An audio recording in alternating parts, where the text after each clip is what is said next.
So I collected card in that hospital. They introduced me, the receptionist. She introduced me to one giant woman. According to her, she said that was their senior nurse. This woman took me into their examination room. She said she want to examine me. Seriously, I followed her. Inside the room, she naked me completely. She started pressing my body, massaging my body. She asked me to still lie on the bed. I laid on the bed waiting for her.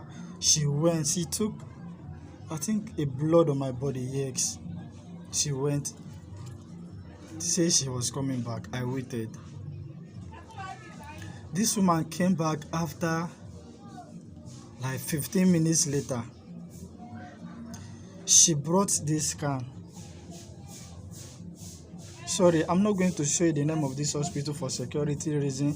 She brought this can. If you look under my hand, you will see the date.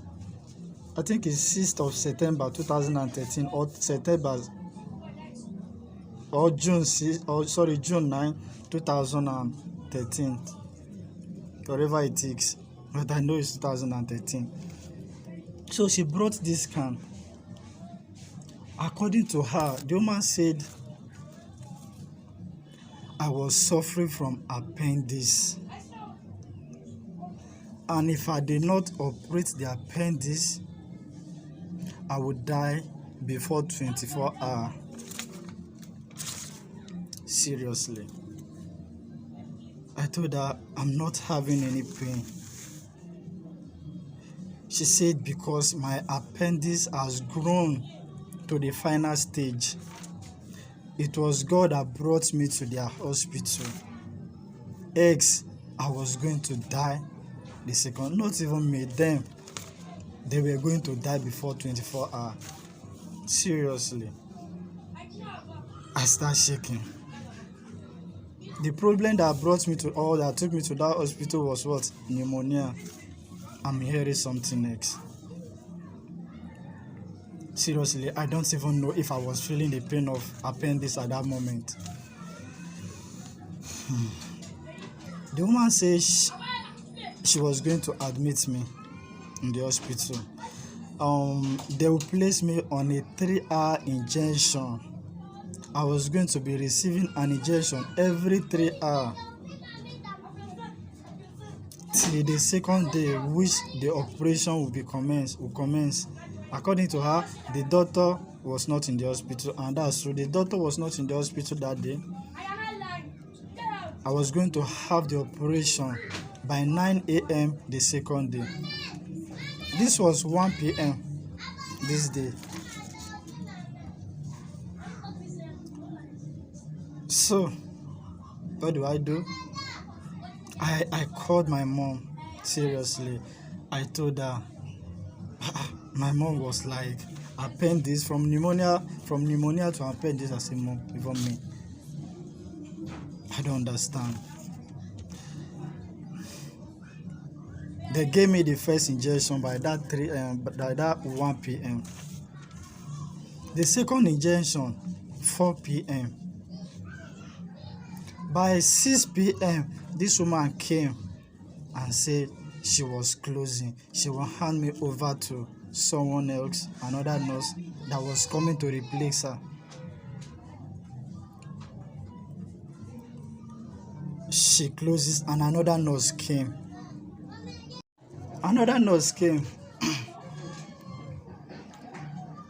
And starts giving me the 3-hour injection too. I took the injection. I remember everything that went on in that hospital. I was admitted in Ward 2. In Ward 1, there was no patient. In Ward 3, there was no patient. They only had patients in Ward 4. I was the only one in Ward 2. There was Atukpa inside the room. Yes, I slept with Atukpa. 12 a.m. The kerosene in the Atukpa. I don't know if you know what they call Atukpa. This local lonto. So 12 a.m. the kerosene in our Atupa finished. I was using one small torchlight phone there. Thank God I had battery on my phone. I used the torchlight. There was no NEPA light. And there was no light that night. So I slept in the hospital the second day in the morning, as early as 7 a.m. This senior nurse, the woman that examined me and gave me this result, she came and said my operation is by 9 a.m. in the morning. She first asked for my body. Seriously, I started feeling pain. I was not having any pain apart from the pneumonia I was suffering from. I started feeling pains on my lower abdomen. God. Okay. So after checking on me that morning, she asked me to go eat something light because doctor is coming, and when he comes, the operation will be 9 a.m. I said okay. I went outside the hospital. I drank just pap. Yes, that's what I drank. I drank pap. That my friend Innocent also came to visit me in the morning. I was the only one in the hospital. Nobody was there with me.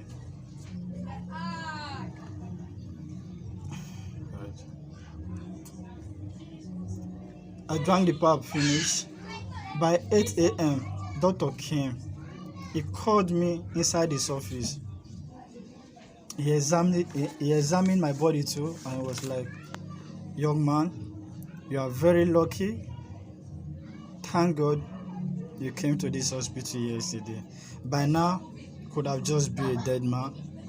If not for the help of the injection you have been given and the drugs you have been taking, could have been a dead man by now. That's not me anyway. I said, thank God. That's what I told him. I said, thank God I came. He asked me if I have eaten. I said, yes, I have eaten. 8:30, 30 minutes before the operation time, I called my elder brother here in Lagos.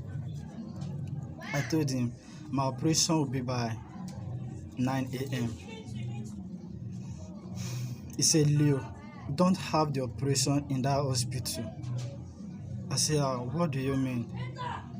He said I should go to the state capital to have the operation. Nobody is there. Nobody will take care of me in that hospital after the operation.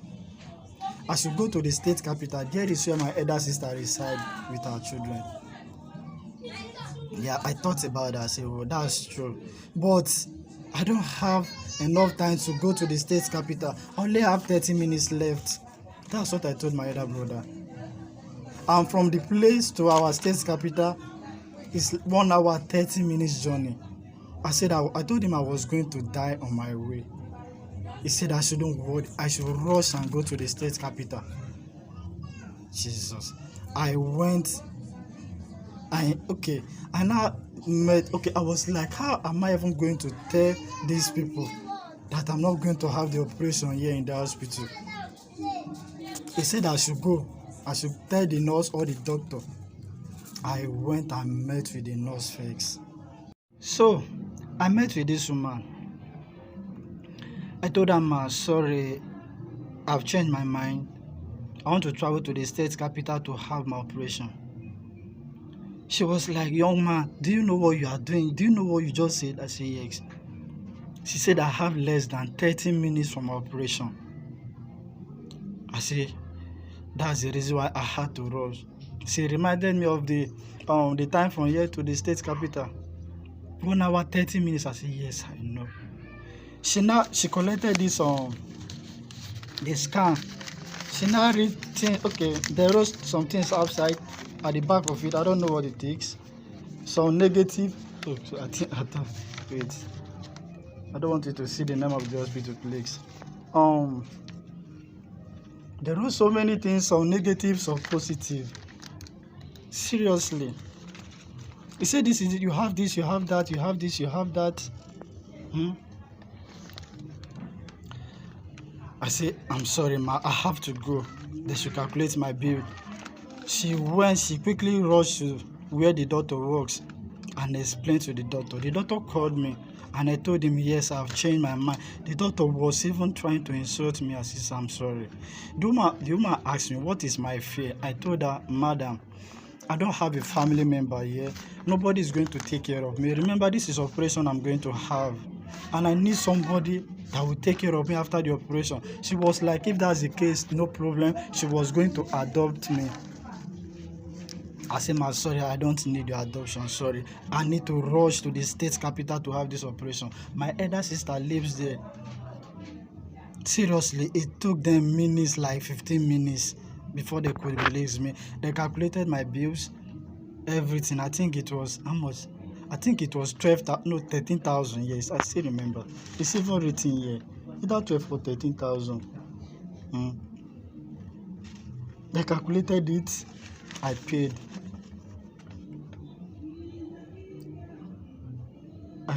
I paid the bills. I was released. Seriously, the woman, you need to see how angry the woman was when I was leaving the hospital. I called my elder sister. I told her I'm rushing down to the state capital. She should prepare. I'm not coming to her house. We are going to meet in St. Teresa Hospital. Yes, let me call the name of that hospital. We are going to meet in St. Teresa Hospital. She said okay, because I've told her everything. I called my elder brother too. I said they have finally released me. I bought the available box to the state capital. Me and my elder sister, we meet at the gate of that St. Teresa Hospital. We got there. I rushed straight to the operation room. Jesus, I did not God, I did not even collect cards. I just rushed straight to where I was going to have the operation. I was even feeling pain. Seriously. Now, at this moment, I've even forgotten that I was suffering from pneumonia, battling with appendix that I don't have. I don't have. They called me, they say, young man, what's the problem? I say, madam, please, I don't have much time. I want to have my appendix operation done. I don't have much time to live. Seriously, it was crazy. The woman said, okay, I should collect card first. Then they are going to do some tests to confirm. I say, you don't need any tests. This is it. I've done tests already. This is the scan result of the test. I have an appendix and I want to operate it. The doctor came in that St. Teresa Hospital and said to me, young man,